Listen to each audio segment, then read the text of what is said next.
Hello, my name is Selena May and my pronouns are she and hers, and it's a gift to get to be with your staff today.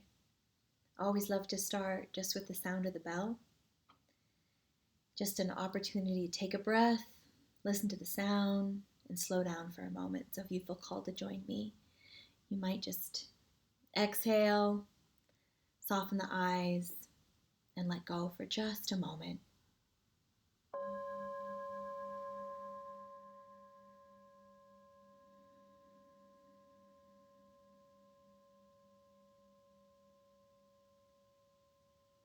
Thank you. Now, I don't know about you all, but I think it's been probably the hardest year ever in education for most of us in our careers. This has been a year of tremendous loss, uncertainty, and change. And educators are resilient people. I've had the gift of working in education for almost 20 years as a classroom teacher, taught first grade, fourth grade, eighth grade, and then spent the last decade supporting young people and educators and learning social emotional strategies and techniques through mindfulness and through lots of other wellness and sustainability activities and exercises so that they can thrive in these systems that are under resourced and really challenged. And I am grateful to be in this profession amongst incredible, passionate, brilliant educators. This profession is challenging, and it's even more challenging when we are experiencing this collective trauma. COVID has impacted so many of us. We've had loss, the loss of loved ones, the loss of connection and community. COVID has made even leaning on our support systems that we once had, whether that was going to the gym or hanging out with friends, going out to dinner, these things that these ways of being with each other and community we've lost. And for so many of us, perhaps we felt like when COVID first hit, we're like, okay, we can do this. If we just keep pushing, if we just keep going. And we saw that maybe there was going to be an end point. Well, if I could just make it to the end of the year, right? And yet here we are, it's September, we've started the school year, and some of you already feel like you're tired, feel burnt out, that your buckets are empty, and with good reason. This year again is tugged on our heartstrings. It's hard to endure again and again and again.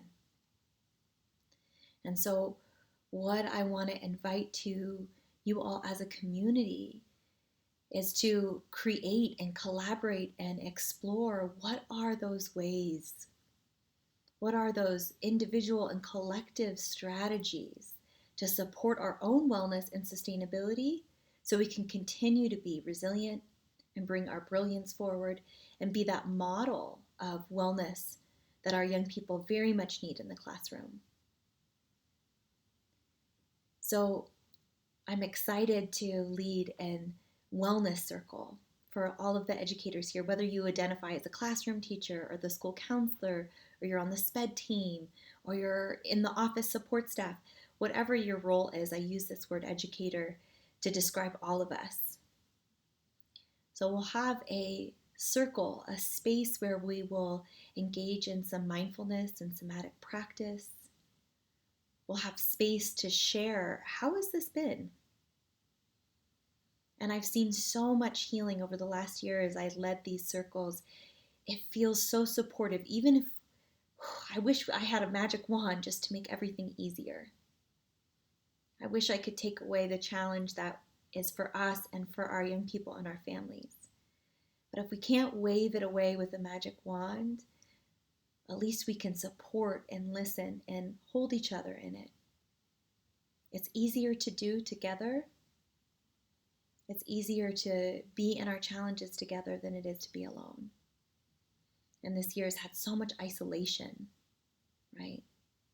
So we have this opportunity upcoming in this educator circle for you and your colleagues to sit and share some of your experience, engage in mindfulness practice, and also explore one strategy that will support you in your sustainability throughout the year. We'll have, if this is an offering that your community enjoys, we might engage in a few more circles so that we can build that camaraderie, that empathy, and empathy for each other and empathy for ourselves. And that's the most important part, is that empathy for ourselves. We are our own worst critics, but none of this is your fault, right? So how can we uplift ourselves and each other so that we can be those beacons of light for all of the young people that we get to support every day?